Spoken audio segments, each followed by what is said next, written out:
What's up, guys? So today I am going to show you guys how to change to the KTM headlight, and I've got a lot of wiring, so this should be a lot easier for you than it was for me to figure out how to get this to wire up in there. But I've already got it on there, as you can see, but I'm going to kind of go through this again. The reason I'm going through it again is because I'm going to try to install a bulb, because that's an S2 bulb, kind of hard to find, and online I just don't want to buy something online and it still be shitty, so I'm going to go ahead and use this bulb. I bought it for a Toyota 4Runner. It's a H4U 37R. Let's see if you can, I don't know if you guys can make that out or not, but this is the bulb I'm going to use. So I'm going to attempt to wire this and see if I can get it to fit in that housing, because this is much brighter than that is. I can hold a candle at night, it wouldn't be brighter than that. So let me show you guys what I had before, just before we start going at this. I had one of these headlights and it sucks. It completely sucks. I mean, this literally did not light up the road at night. It looks sweet though with all the LEDs on the side, so I ended up adding some of these. And these worked, but I hung them on the... Here, I'll show you guys where I put them. I hung them right about there. Yeah, so I hung them right there. And I don't know, I just don't like that. It takes away from the Supermoto, I think, to me. I mean, it looks cool. It's kind of dual sporty, but I don't know. It just feels like... It just doesn't feel right to me. So, let me go ahead and take the headlight off, and we'll go from there. Alright, so I went ahead and took the headlight apart. All you got to do is just these two straps.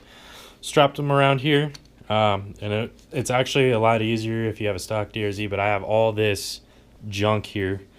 I know it doesn't look clean, and I plan on getting in there and cleaning it up, but I'm lazy. So, and yes, this is the indicator. I just shoved it down in here because I'm lazy. So anyways, I forgot to say what this headlight is. This is the GoFit headlight off Amazon. I'll post a link in the description. 25 bucks. So pretty good deal, and it looks pretty good. The housing's pretty decent quality. I mean, it's not, I can't compare it to KTM quality because I don't know what it is. But anyways, I went ahead and tested this with a multimeter. So the way this works, the circuit runs in parallel. So it's a shared ground, and without this ground being used on the headlight, the little light in there, if you can see it, will not work. So not that it works, not that it does much anyways, but so this green is your ground and white is going to be your positive for this application, and you can just leave this blue out. The only reason if you want to include this is so that it would show that the bright is on when you have the light turned on. And that's up to you. You could probably actually tie these together, but I'm not going to do that. So another tip too, guys, is before you do this, make sure you put a little heat shrink before your wires. If you're going to be adding wires together like this, a lot cleaner look, and then it kind of protects you from the risk of corrosion, and it will not have as high resistance, or will prevent from high resistance. But I'm not going to be doing that because I'm going to be directly soldering to this bulb here, and then I'm going to modify the housing because this almost fits in the housing there, but just not quite. So I'm going to be modifying the housing just a tad. Shouldn't need much, just a Dremel, a little bit of, see how close that is? Yeah, so I'm just going to Dremel it out just a tad, and it should fit in there, and we should be good to go. We'll see.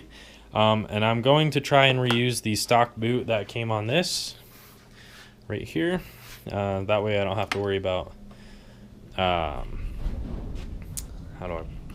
water getting in there, because that would kind of ruin it. Also, just so you guys know, if you're using stock boot too, make sure you put it on before you start doing soldering, because otherwise you're not going to put it on. So I'll get back to you after I do the soldering. Okay, so I went ahead and soldered it up, and it works. So and you're gonna have to test your circuit yourself. You could really try any bulb you like, but if you find one with one of these round parts here, will make it a lot easier. That way it'll just fit right in there like this. I did take a little Dremel and take off a little bit of the sides here. Not my cleanest work, but it works. So, so anyways, once again, green is ground, and then white is 12 volt, so positive. This is also 12 volts, but I'm not, I mean, I understand wiring pretty good, but I'm not sure. But I tried using this as my positive. I was using gator clips to test these to see which one worked with what, you know, and it would only work with this. So I'm not sure what the whole deal was there. But yeah, so it all worked out, and I'll put it back together and show you guys what it looks like. All right, guys, there's my dog. No, I'm joking. Anyways, it's all hooked up. Looks pretty decent. I'll show you how bright it is. I mean, if that doesn't really do it justice, I don't know. It's a lot better than it was before, so hopefully I can see better at night. And that, I mean, that wasn't a 400, and the good thing about this headlight and why I chose it is because it has a pretty decent reflective surface in there, which is all you need, and then you just need the correct light and you're good to go. And you know, if you know just a little bit about soldering or whatever, soldering, just a little bit of fab, and if you're buying a headlight, I'm sure you know something. So, and it's not hard, and I kind of gave you a little how-to, not too in depth, but you know, if you have any questions, post it in the comments and let me know. I don't mind helping you guys out. So anyways, yeah, let me give you guys one more look at that. And then I also did I had some LEDs left over from doing some stuff on my 400 when I had it. So I used a blue one. That's completely illegal, so don't do that. But I did it. So yeah, I think that's much better. So yeah, if you guys like this video, like, comment, subscribe, you know, do whatever you want. Don't like, comment, I don't care, you know. Send me money, I don't care. No, I'm joking. I also had a question for you guys too, is what do you guys think about me painting my calipers red? Do you think that'll look good on this bike? It's dirty right now, I just rode in the rain. Kind of a dumb idea, but YOLO. But yeah, tell me what you think about red calipers. Alright guys, have a good one.